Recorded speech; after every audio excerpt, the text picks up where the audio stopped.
Good evening, everyone. It's 6:30, so I'll hereby call the King William Board of Zoning Appeals meeting to order. Ms. Grover, if you could call the roll, please. Mr. Nolan, Here. Ms. Broadus, Here. Ms. Walker, here, Ms. White, Here. and Mr. Schumacher. Here. Thank you, Ms. Grover.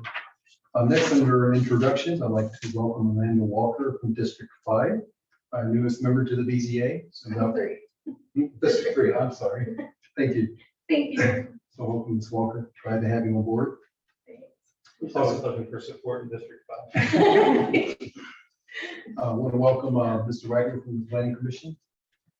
And next, we have the review and the adoption of the meeting agenda. Entertain a motion to approve the meeting agenda as presented. I'll make the motion. We approve the minutes as presented. Do I have a second? I second. All in favor, say aye. Aye. Anyone opposed? Meeting agenda is adopted. Next, we have the approval of the minutes for September 15th, 2021. Does anyone have any changes? If not, I would entertain a motion to approve the minutes as submitted.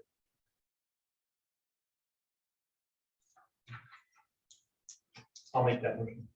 Do I have a second? I'll second. Ms. Grover, could you call the roll? Ms. Walker, aye. Ms. White, Aye. Mr. Nolan, Aye.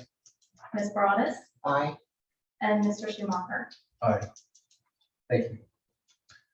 Next, we have the public comment period, and this is for non-public hearing matters not relating to variance request V-0321. So if you will have one opportunity of 3 minutes per individual, 5 minutes per organization. We ask that you state your name, district you're part of. Ms. Grover will be our technical assistant. Again, this is for non-public hearing matters not related to variance request V-03-21. So I'll go ahead and open that up for now.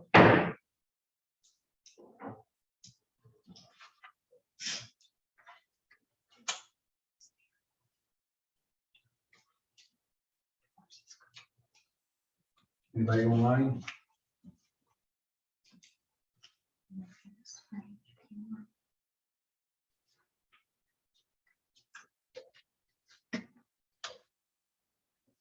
Okay, being that there is nobody here to speak, I'll go ahead and close the public comment period.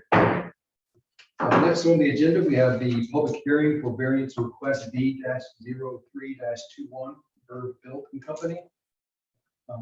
We will conduct the hearing based on our current rules of procedure.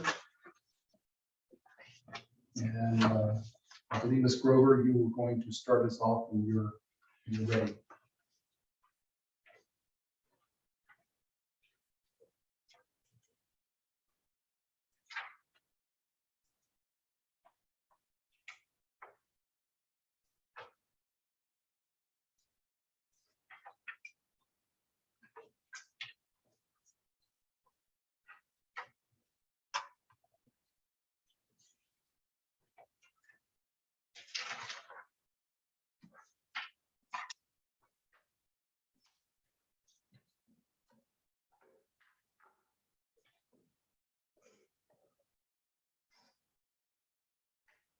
Good evening, members of the board. Mr. Berberich applied for a zoning permit to convert an existing barn to a single-family dwelling. It was farmland that was an existing building. That building at that point was a non-conforming structure. So he's requesting a variance from the required 25-foot side setback in order, like I said, to convert the existing garage into a single-family dwelling. And it would be located 10 foot from the right side property line.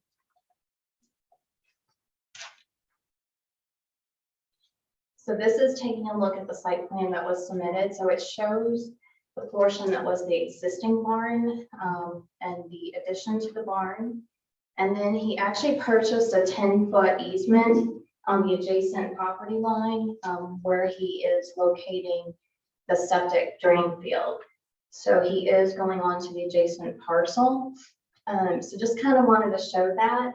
so that you have an idea that he is working with the adjacent parcel currently. And so she is aware of the variance request, and he has purchased that drainage easement. Mr. Evans, can you point to the 10-foot setback, where the 10-foot setback? Yes, would be? sir. It's actually 15.9.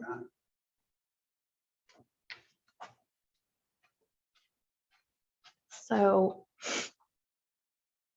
I don't know if you can actually see it on here. So it's right in this area here. So this is where the existing building is located.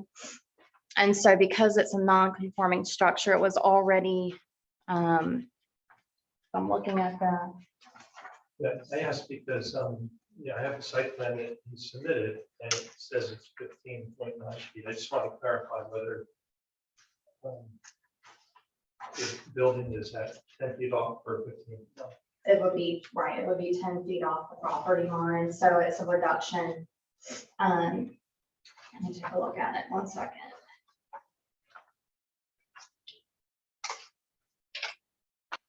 Just want to make sure I'm looking at it when I'm talking. One part of the summary said it was a 15-foot reduction that would bring it down to 10, as you just explained.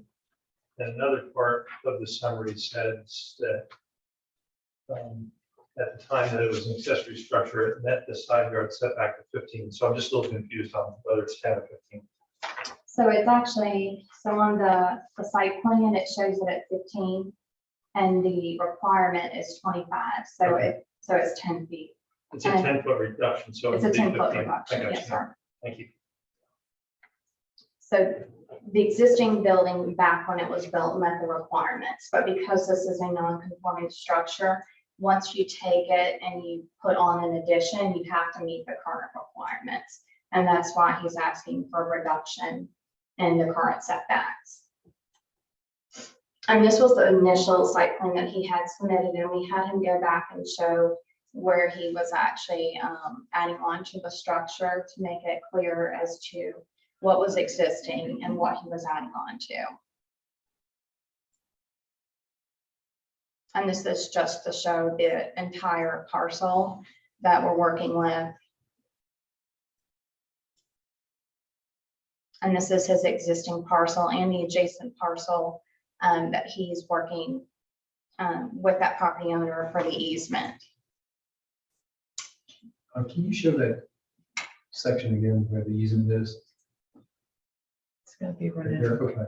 right along this line here.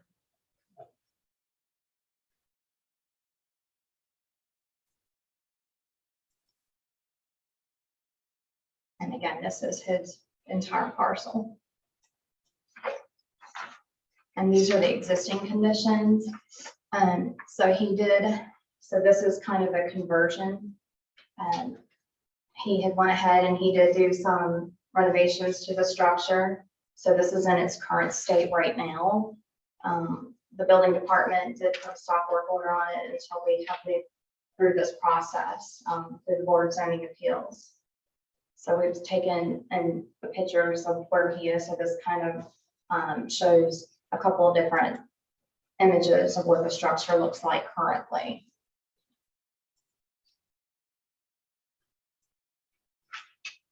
So just a couple more.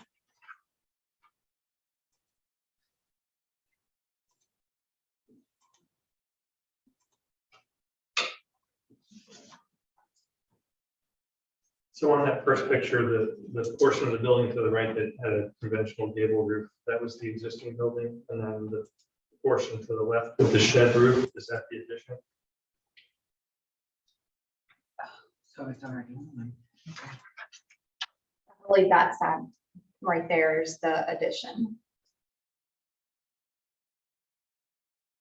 Is that correct, David? Is that the A addition small to part? portion of that gable is, but the shed roof portion is an addition. All of that is on the conforming side of the building. How about that? All those setbacks from that side are not in dispute.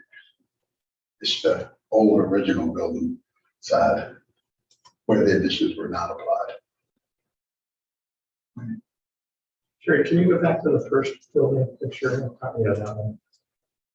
Yeah, and I think that shows it well. So the property line in question is where that tree is on the right. Correct. Okay, and the gable end is the existing home, and the shed roof portion on the left is the addition. Okay, I've got my bearings now.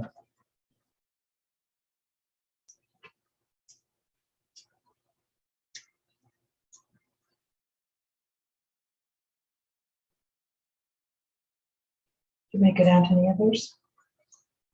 So what, Do you need to look at any of the other pictures? I can. thank you. Any other questions, Ms. Grover? This one.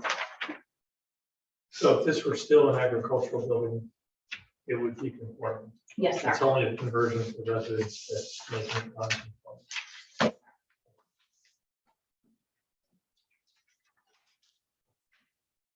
Thank you, Ms. Grover. Next, we have the applicants. Who will come up and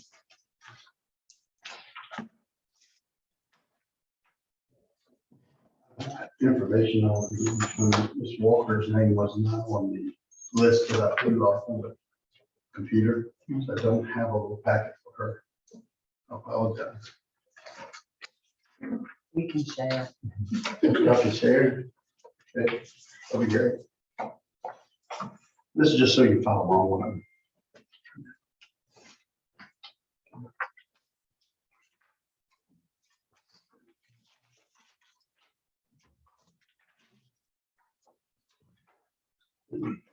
thanks, sir.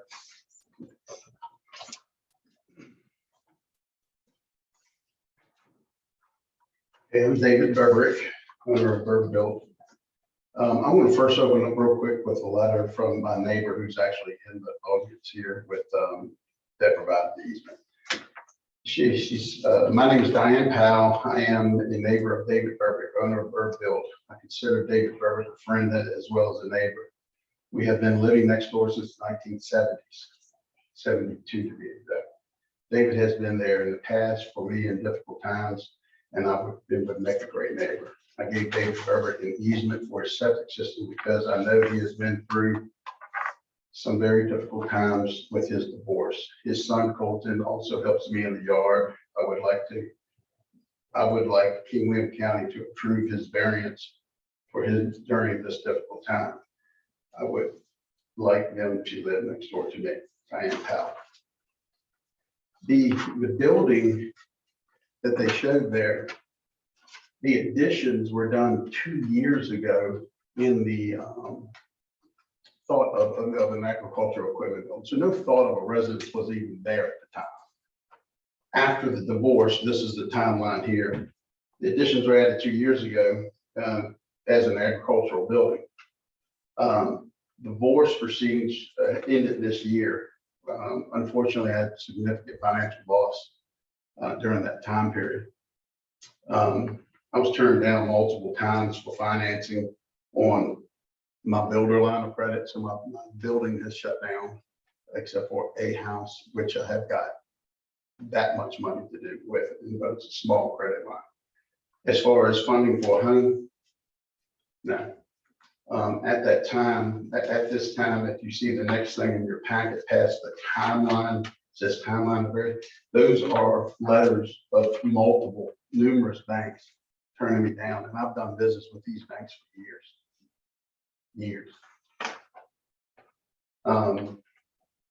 Well, anyway, this caused me great worry, of course. I have to have a residence for my son to live with me, and being that I couldn't afford to buy a house or even get a room for it.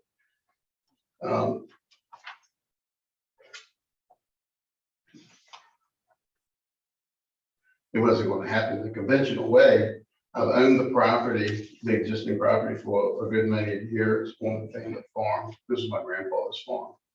My grandfather sold their store next door to Diane Powell, who gave me the easement.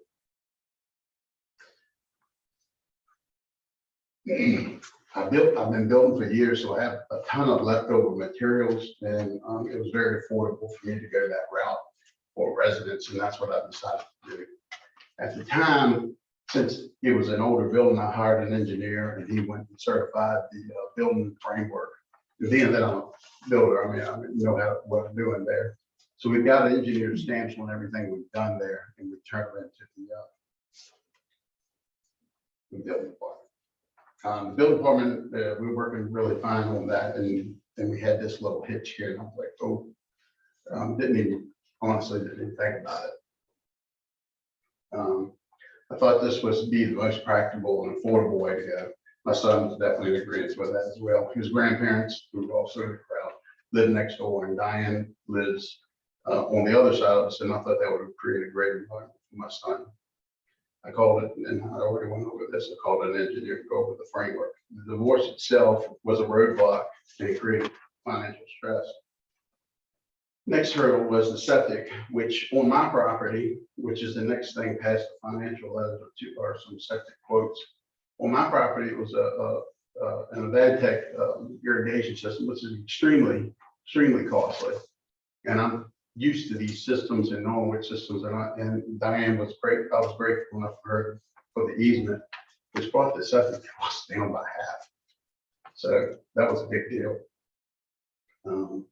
I hope the board of zoning appeals grants variance and help me and my son continue what we had started and continue a new life. I appreciate that time. Thank you, Mr. Curtis. Anybody have any questions?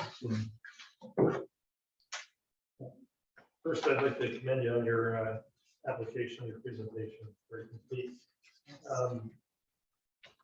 Thank you for confirming the setback question. I'm comfortable that the existing condition was conforming and it's only the conversion to residential that's making the change, not expanding. Your expansion is not causing. Are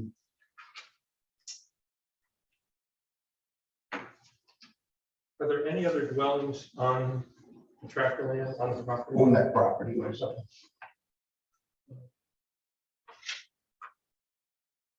I thought I had another question, but it's left my mind, so.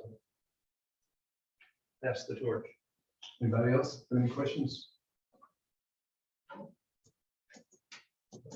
I was curious why the drain field was going on the next parcel, but that's for the answer. And that easement for the drain field effectively, in a lot of ways, creates the setback, not to the property line, but to the usable area of the neighbor's property. That's what I understand. It may as well be a property line because the neighbor municipality can't use that property for development because he enjoys an easement over. Thank you. Okay, next I'll go ahead and open the floor to the public comment period for variance request B-0321. Individuals will have one opportunity of 3 minutes per individual, 5 minutes for groups or organization. Those who wish to speak in favor of the variance request to be granted at this time may come up.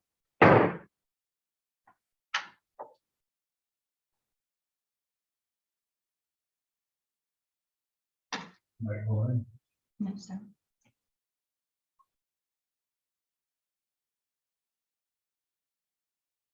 Is there anybody here to speak in opposition of the variance request? Come up at this time.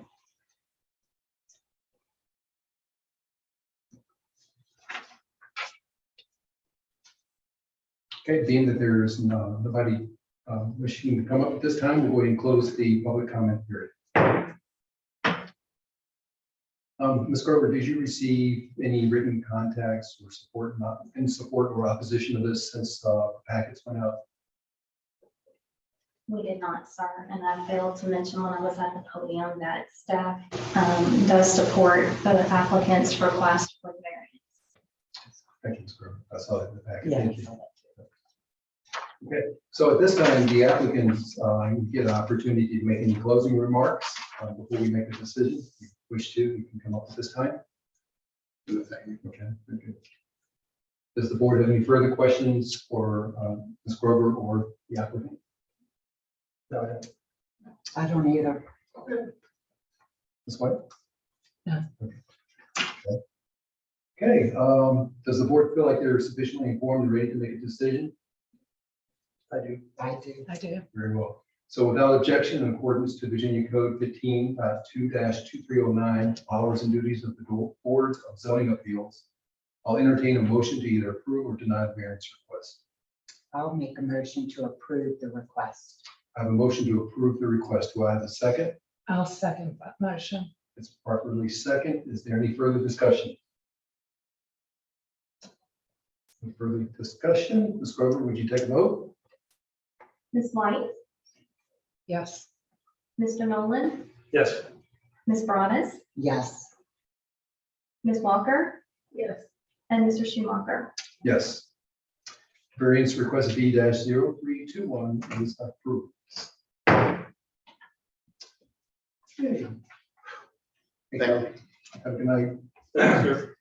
Thank you. I just want to say that it was a very thorough presentation from both your department and from Mr. Berger. It was very thorough and contained supporting documents and information that made it a very easy decision for me. So I just wanted to say it was a very well done job.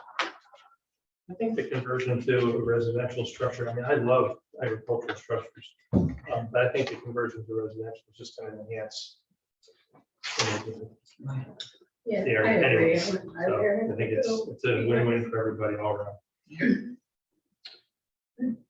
Next item up on the agenda is unfinished business, which we didn't have any. New business, Ms. Graham, do you have any updates? Not really any updates. We did have the planning commission had a work session Tuesday on the comp plan. So we're moving right along with that. January at your next meeting, we do have election of officers.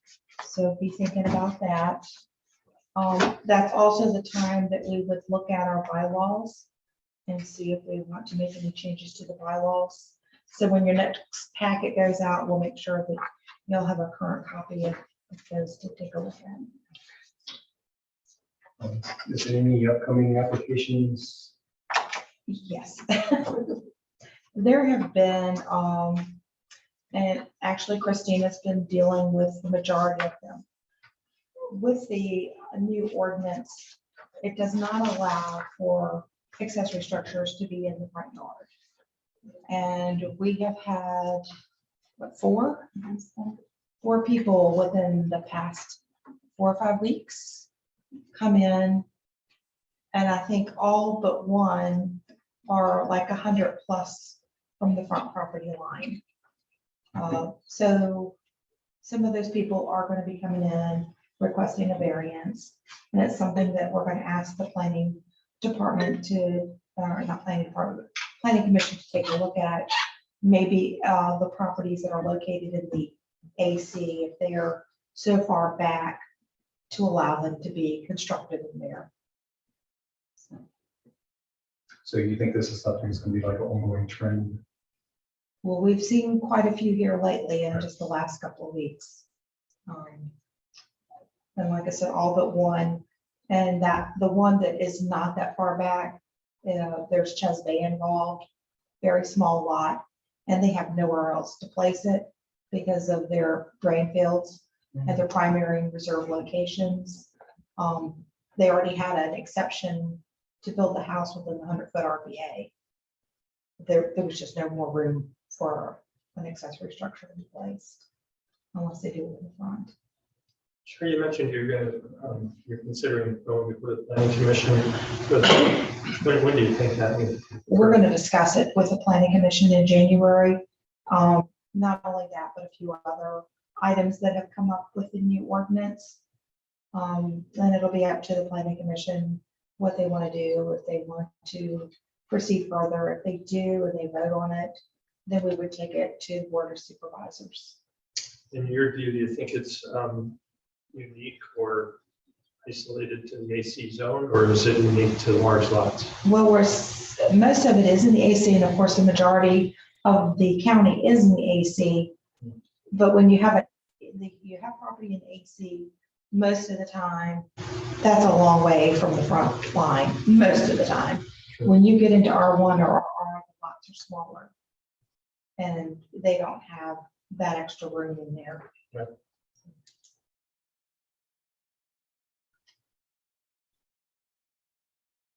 More questions for Ms. Graham? Okay, with no further business before us, make a motion to adjourn. Ask for a motion to adjourn. Make a Oh, motion to adjourn. Go ahead. the January date, do you want to just hold it, or Third Wednesday. Yeah, third Wednesday. just hold it on the third Wednesday?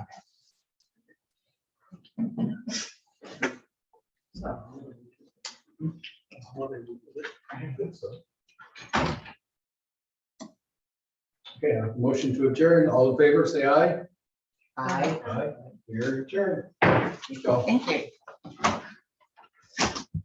This holiday. What we did, anybody? Oh, Oh, okay. where you